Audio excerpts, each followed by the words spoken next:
Hello and welcome to the Post Up Podcast. This is Cyrus Rogers. This is Free Agent K. Free Agent K. Yes. So many aliases, dude. Unbelievable. Anyway, we're talking about free agency on the Post Up Podcast today. And man, it has been red hot. Kaunda, there's been deals. There's been people moving, people staying put. It's been fantastic so far. Cyrus, the saddest thing is I wasn't picked up by any of the 30 teams, but besides that, It is pretty sad. There's been some interesting moves. I mean, I am so happy certain things took place, and certain places I'm like, why? But we will see. Well, let's and get like into you and it. I predicted, right? Next season is gonna be insane. It was going to be a sea change. We knew this. Everybody knew this. They knew that this free agency was going to be one of the most hotly anticipated. And frankly, when you look at how many players and how many great players were available and positions needed to be shifted, that sort of thing, it was all happening. All right. And I love the moves that have happened. You know, let's start maybe with the biggest move, not necessarily the biggest money stuff. Okay. And that's Anthony Davis going to the Los Angeles Lakers. What a move. But that wasn't essentially a free agent move, but Yeah. it was a move nonetheless. I think Anthony Davis felt that his time at the Pelicans had to come to an end. He let them know. And the Lakers begged and pleaded and moved things around, and at first it didn't work. Now it has worked. They've got a big two at the Lakers. It's looking kind of okay there, but still, it's a great addition, but there's so many missing pieces. They obviously need more. You mean when you look at who's actually contracted at that team, it's like LeBron, the guys who might be cleaning, DJ Caruso. Hey! Don't forget my main man. My main man. No, Kyle Kuzma is Kyle also Kuzma. there. Yeah, He's in the house. I think the thing is that they have a lot of work to do in order to make that team a contender. Having LeBron and Anthony Davis in the same team is a winning combination, and the fact that everybody's talking about Kawhi Leonard being a potential signing for them, that really would just take them to that sort of super team stratosphere, you know. And Cyrus, having Kawhi definitely, pushes them to that stratosphere. I think a lot of people are not happy that might happen because it goes back to how people are complaining when the Golden Warriors go to Kevin Durant and then they go to DeMarcus Cousins like, oh no, you're just overloading. But look, it could happen, and I think LeBron would love it to happen. I think Anthony Davis would love it to happen because that might almost guarantee them a shot at a chip. And LeBron winning a chip in LA will boost his legacy. No, definitely. And I think LeBron in LA is not a long-term thing. You know, he's at the end of his career, so to say. I mean, he's got his last 5 if he's if lucky. you're pushing, seasons if you're pushing. If you're pushing, he's got his last 4 seasons in the league, right? So this is actually AD's team, if you look at it realistically, or AD's and Kawhi if he does come. So it's not one of those long-term plans. It's kind of like, what happens after LeBron? And this is basically it, because when you look at it, all of these moves are about maximizing LeBron James and that team. But you have to also, as a Lakers fan, be worried about what happens in terms of the decision-making long-term, because fine, LeBron's only there for a finite number of years, and we know that that's not going to last forever and ever. Anthony Davis really is the future of the Lakers. That's why he's got the number 23, and LeBron handed that over to him, and LeBron is now back to number 6. And whoever else they bring in as a star player should actually be the next people that they rest their hat on. So they're hoping that it'll be a Kawhi Leonard, which I think makes some sense long term for them, right? Yep. But then you have to look at what happens now, because a lot of teams have been making moves, and the Utah Jazz in particular have almost come out of the gate and changed the face of the Western Conference, as you will, because of the guys that they've managed to bring in. So let's talk about Mike Conley being the guy that they've brought in as their main point guard to play alongside Donovan Mitchell. That's a great move. That's a great move. Although I like fade Mike Conley better than dreadlocks Mike Conley. To me, like fade Mike Conley played harder.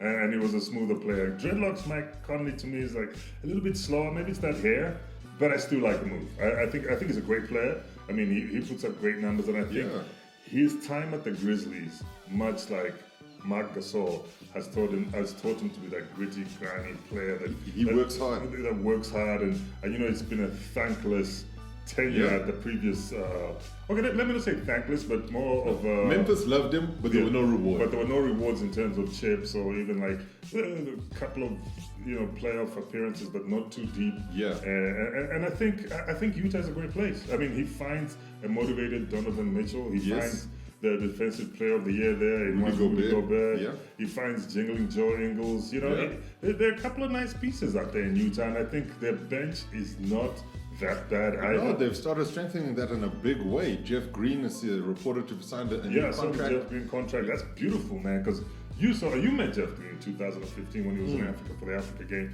Great guy to speak to. But you've seen the work he's done at the franchise he's been at. The Washington Wizards.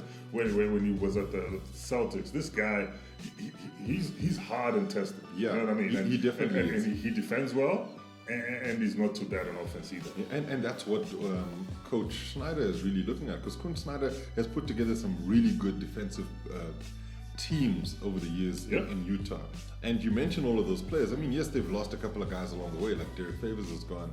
I think Jay Crowder might also still, he might be on his way out too.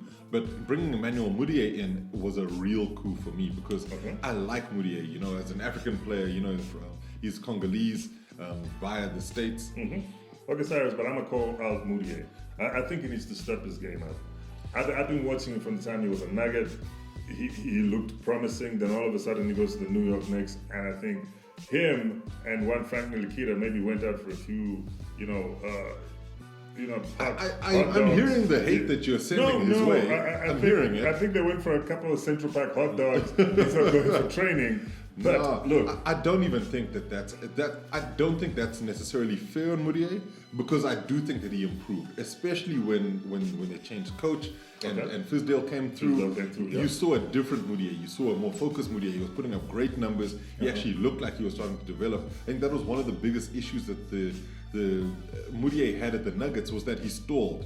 There was a lot of promise. Yes, he went and he started his career in China. I think it was a good move for him financially, but he had a lot of catching up to do, because I don't think that playing in China was at the level that he needed to be at. And so he's just slowly getting into the groove of what it means to be an NBA player. And you can't get any better than learning under somebody like Quinn Snyder, who will allow you to develop, allow you to express yourself a little bit, but also Mudiay is a good defender. Think of it this way. The Jazz have gone all in on Dante Exum, who they've had for a long time. He hasn't necessarily taken a big jump, but you're not getting on his case. But do you think, no, because he's not African. Yeah, you but see. Do you think a Mudiay can learn a lot from Mike Conley? Yes, because I actually feel that once that move came to pass, I thought, you know what? That's the perfect guy for him to learn from. Mudiay can actually become the new Mike Conley. He's not necessarily, like, Conley's never been the guy most blessed with pace, nor has he got the greatest handles on the planet. But the things that Conley does well are things that Mudiay can actually improve on too. So I think that it's a really great move for Mudiay, because Conley's also not getting any younger. He's had his injury issues in the past, and if he can groom Mudiay to become Conley 2.0, that's a good move for Mudiay. Look, Cyrus, on a serious note, I've seen this happen before, and it has worked, with one Victor Oladipo playing alongside one Russell Westbrook. And you remember the kind of player he developed into being. And I think the same can happen to Mudiay, and I hope it does happen at the Utah Jazz, because we need to keep these African players in the league. They need to stay in there. Definitely, and I think the other thing for me is it's about culture and mentality. When he was at the Nuggets, what was the kind of culture? They were still building one. They didn't necessarily have one. We went to the Knicks. Man, the Knicks' problems are well documented. We don't need to be kicking that donkey while it's on the ground. But when he goes to the Jazz team, where they've got a firebrand in Spider Mitchell, who could actually, he wants to be a better player. Then you bring in the likes of Mike Conley, and the system that they have there, they're known as a family system. They're known as trying to get the best out of the players that they have, because they're not a big market team by any stretch of the imagination. A lot of people talk about Utah being a kind of place that will find it hard to attract stars. But the guys that they keep, they work on trying to develop. And Snyder is the kind of coach I think will bring the best out of Mudiay. I think one of the other big trades we have to talk about in free agent moves is Kemba Walker moving to the Boston Celtics. That's a great move for me, Cyrus. The fact that the original starting point guard, Kyrie Irving, thought, look, it's not working with me. These kids don't respect me. Let me call LeBron, see what happens. LeBron was like, yo, do your thing. And it was like, okay, I'm going to stay east, but I'm going to go, further down or further up, if you will. And ended up at the Brooklyn Nets, but we'll get to that later. We'll get to the Nets just now. He left a big gap. And then Terry Rozier Also out. Then But Scary Terry wanted his to run a team, see how good he can be. He looked like he had the skill set. Yeah. So Scary Terry goes to Buzz City. Yeah. But Buzz City, Charlotte Hornets. Charlotte Hornets sends Kemba Walker to the Boston Celtics. I think it's a great move. I think so too. I think Kemba Walker to me strikes me as a Kyle Lowry, a great player, but has just been in a market that hasn't been winning in recent years. And I like that. I like the comparison. And then now he can go to a Boston Celtics, which has the capabilities to make a real deep run into the playoffs if they play their cards right. And I think he finds a great team there, and I think he can grow there. And the exposure. I know Charlotte has the Michael Jordan connection and everything, but still, it is Charlotte. They're not that team. Yeah, Charlotte is Charlotte, and they haven't been performing well. I think Boston gives him that. It's the big stage he's needed. The big stage is needed for a long time, and I think he can shine. But staying in Boston, I'm a bit worried about them letting go of one Al Horford. Yeah, because that's one of my favorite trade man. The Horford move is a big worry for them. It leaves a gaping hole in the paint. Yeah, and Horford is got a decent mid range and can shoot from 3-point range when required to. Stretches the floor. They really let go of a big talent this time. Yeah, I think the problem was he almost felt he'd done what he needed to do there, and there were other things that he needed to test out. Because there might be a bigger problem behind the scenes than we're really aware of, because Al Horford leaving was never on the cards. Then all of a sudden it was on the cards, and then it happened. I know what it is. Those kids are not respecting him either. It's possible. They're like, listen, old feet. It's possible. I mean, look, I think Horford has been such a key player for the Celtics. They've loved having him there. I think most Celtics fans would be upset that he's gone. But then you look at the guys that they brought in, because yes, they've managed to retain Jaylen Brown and Jason Tatum. Two big pieces of what could be a really bright future for them. Bringing Kemba into that, because I feel Kemba's a better team player than Kyrie sometimes. Kyrie tends to go quite ISO. So that doesn't necessarily work in Brad Stevens' system. In fact, crazily, when Terry Rozier was playing during the playoffs when Kyrie was injured, he was more of a team guy. He got his points, but he brought everyone else in. So I think we'll see that from Kemba. They've brought in Enes Kanter as well, who I like. I really like Enes Kanter. He's the kind of guy who gives his heart and soul to a team. He likes to play hard. It's just they're gonna miss Al Horford. Absolutely. I mean, Enes Kanter can be dominant when it fits. Yeah. I mean, I understand towards the playoffs time there was the shoulder issues when he was playing in Portland. But look, I know from his New York days, that guy can play hard in the paint. And I love the fact that he's a team player. I remember one, LeBron James went up against Frank Ntilikina and it got physical. And then Kanter was like, not with my guy. Teammate, that's my dude. If you wanted, LeBron, if you wanted, right now, right here, let's do this. And that just goes to show you what kind of a team player he is. If you're riding with him, he'll ride with you to the end. All the way. And what I like about Kanter as well is, look at it this way. When he was at the Thunder, they didn't really want him to go. The fans loved him. And he loved Oklahoma City. Then, unfortunately, he had to move on. He was at the Knicks, things weren't so great, but he still gave it his all, and the fans got behind him because he worked so hard. Ends up in Portland, same thing. He worked so hard, the fans get behind him. They wanted to keep him. There seemed to have been issues around the pitch meeting and what have you, and he didn't feel comfortable there. I heard something about 60 seconds. 6 minutes. Like, you've got 6 minutes to decide is what they're talking about. That's what he actually said. But, so now he moves on to Boston. You can see that teams are willing to take a chance on him because he's got the skill set. And Boston should get better, but let's also see, because Danny Ainge likes to move these chips around. He likes to see what he can play with. They've got picks. They could bring a couple other players in, but the rest of the free agency market really has dried up. So I don't know how many big name stars they'll bring in, but they better get some good role players, because Al Horford's shoes are big shoes to fill. Absolutely. Physically, mentally, spiritually. All of the above. Even basketballing. Basketballing. Cyrus, some other big moves. I mean, we are not mentioning one Kyrie Irving and one Kevin Durant. Yes, that's actually sort of the cherry on top here, because them Kyrie and Kevin Durant going to the Brooklyn Nets should actually have been where we started this, because that's a really massive free agency move. And we're talking about champions going to the Brooklyn Nets here. Kevin Durant, a two-time champion with the Golden State Warriors, two-time Finals MVP. His injury is going to be a major concern for the Brooklyn Nets, but they know that they'll let him sit because they're not in a hurry to win right now. No.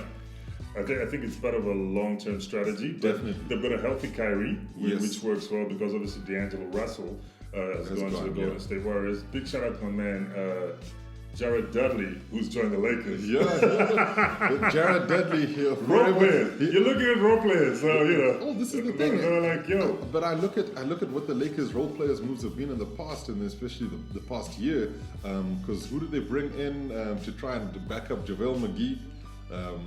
Oh my word. A fella with a massive beard from the Phoenix Suns. Woo!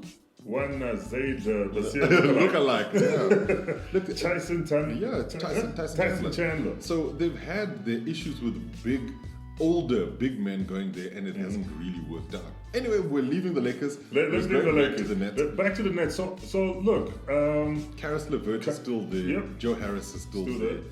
Jared Allen is still there. They've got a really good young core around them. Kenny Atkinson is really still a good coach. I think he'll get the best out of that team. But there's a lot of work to be done because bringing in Kyrie is its own story. Kyrie's a fantastic player. There are no questions about it. Yeah. But it's just a question of how he works in the system and how they're going to utilize him. I like the Nets. Look, I hope things don't go pear-shaped, and I'm not wishing the Nets bad luck here because Kyrie has always wanted to be a leader, right? He always wanted to be the main scoring guy. He wanted the ball in his hands.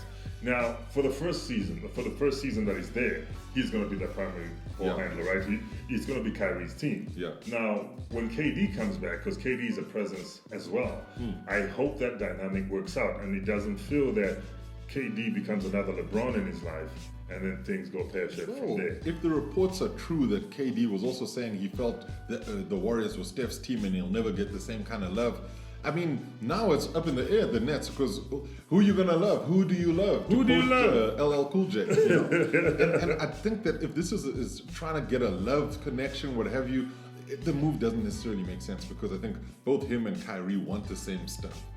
But as a combination, they'll be deadly. I think they'll be a tough team to beat when they're both on the floor. Absolutely. Whenever KD comes back, and I hope that it's back to full fitness and that he becomes that star KD that he was before. I think the Nets have got a great foundation.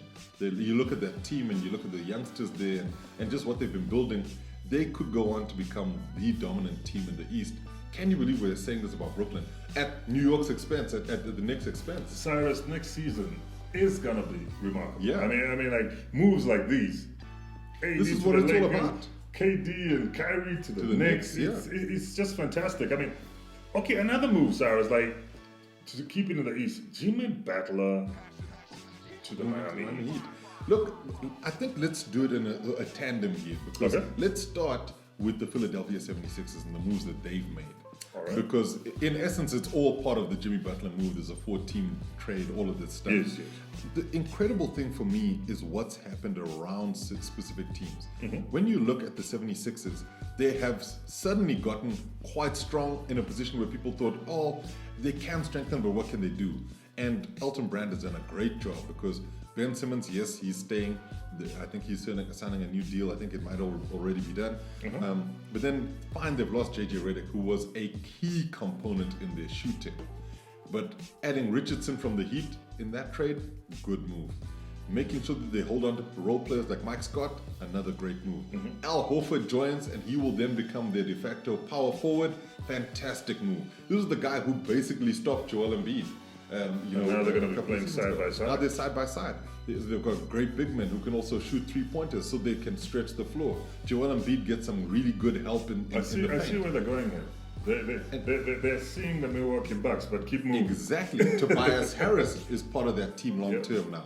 He's got good shooting. He can actually catch fire. And I think the biggest issue they might have had was Harris was sort of playing second fiddle to Jimmy Butler and wasn't able to express himself. Now you've got Harris in the mix. So you're looking at Simmons, Richardson, Harris, Horford, and Embiid. That team could be potentially the number 1 seed in the East. First, you got to teach Ben Simmons another way to shoot. Well, look at it this way. Give him that shot.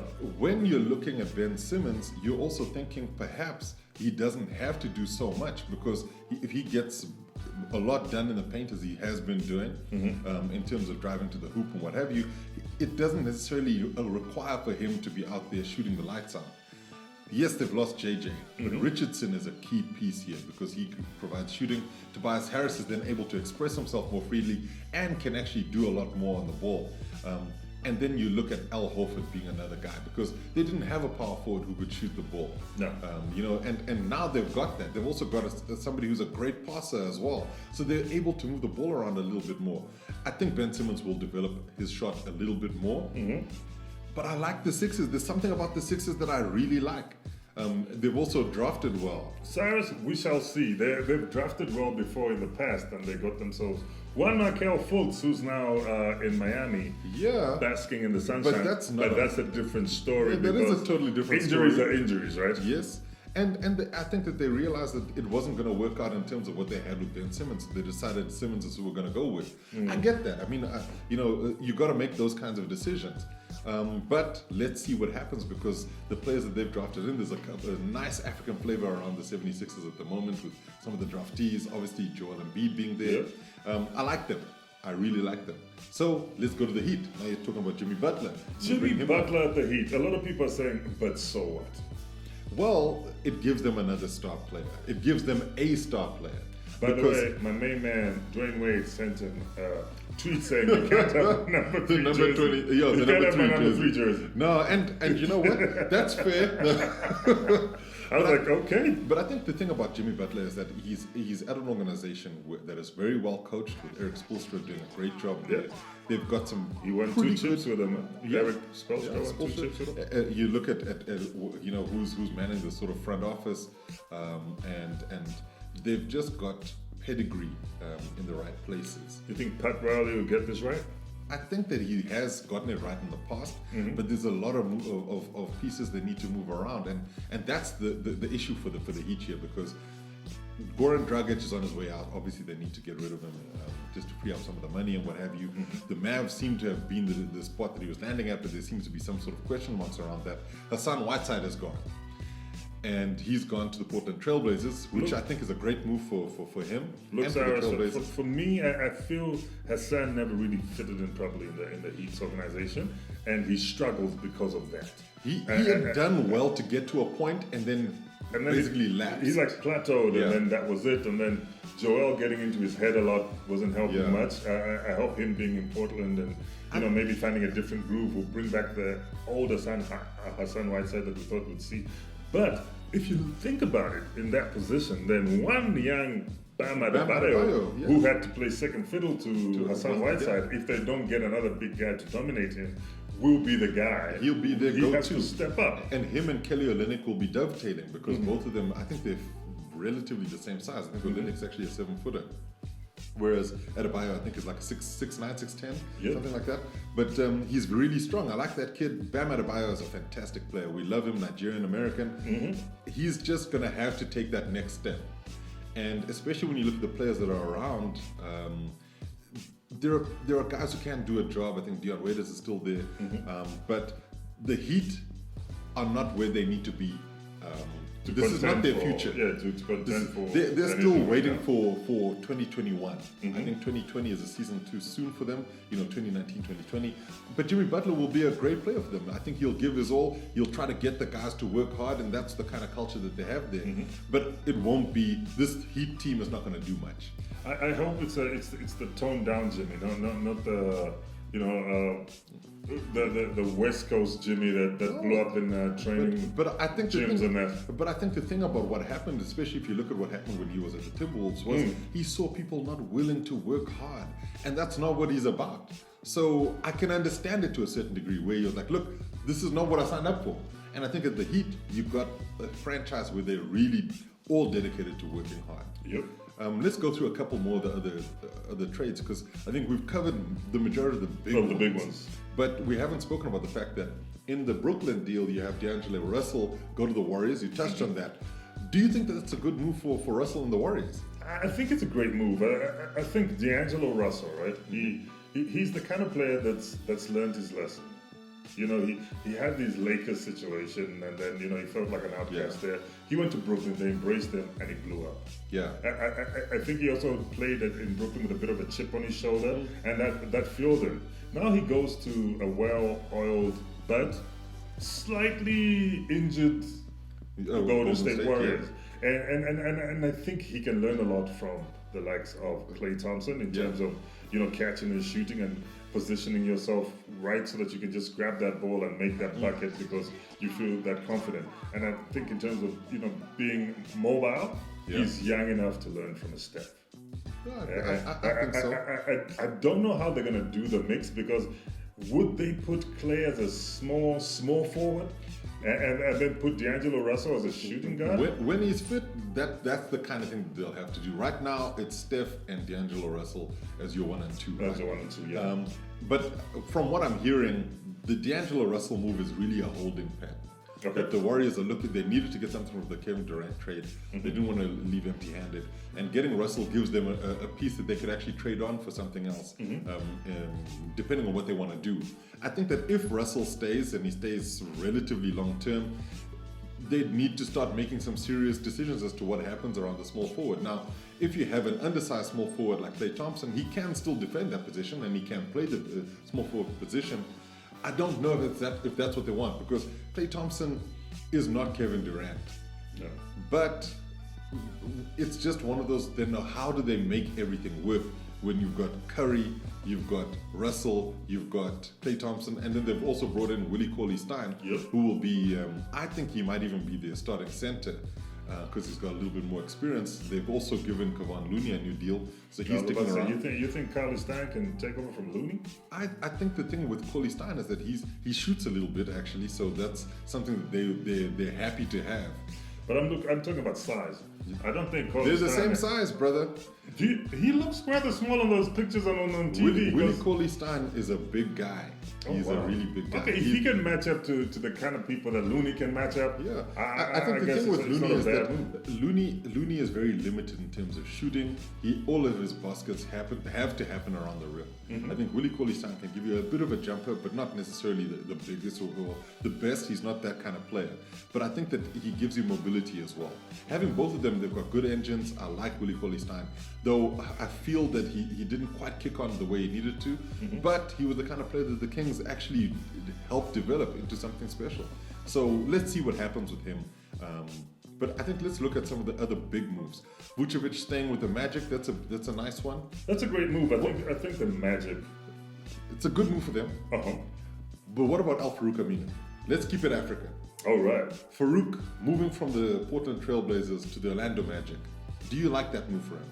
I think it's a great move. I think it gives him the opportunity to reinvent himself once again. I mean, I've been watching Al-Farouq. I mean, he arrived by way of NOLA. Then from NOLA, he went to the Mavs.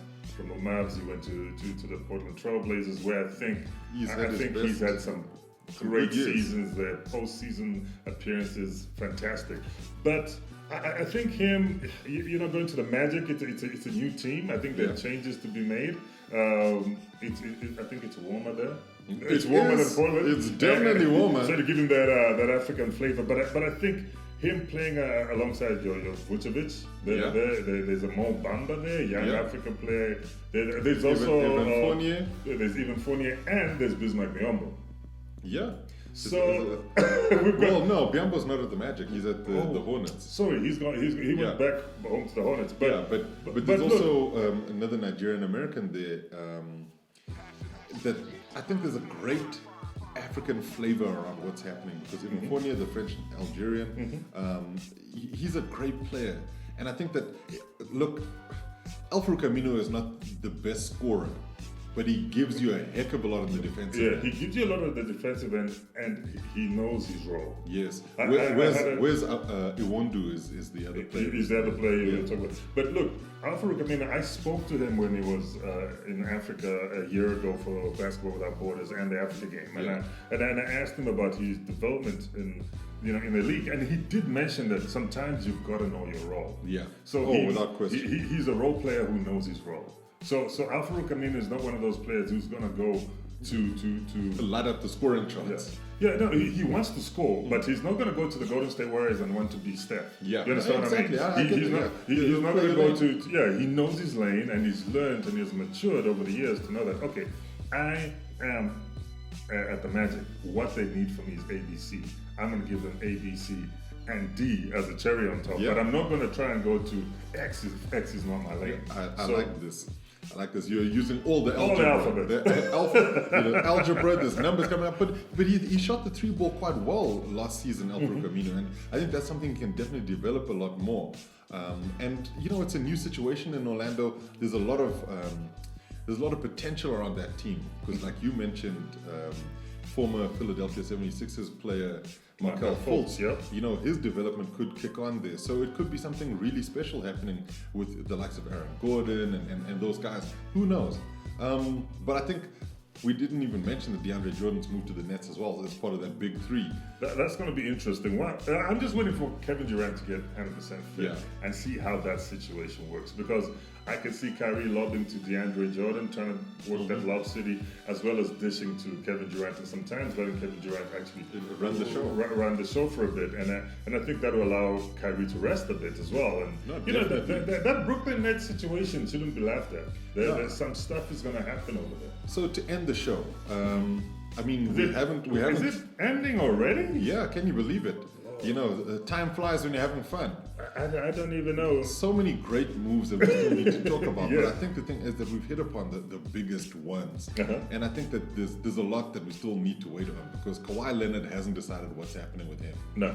And he could end up in Toronto. He could end up in California. He could end up in Los Angeles, particular with the Warriors, with the Lakers and the Clippers being the potential destination.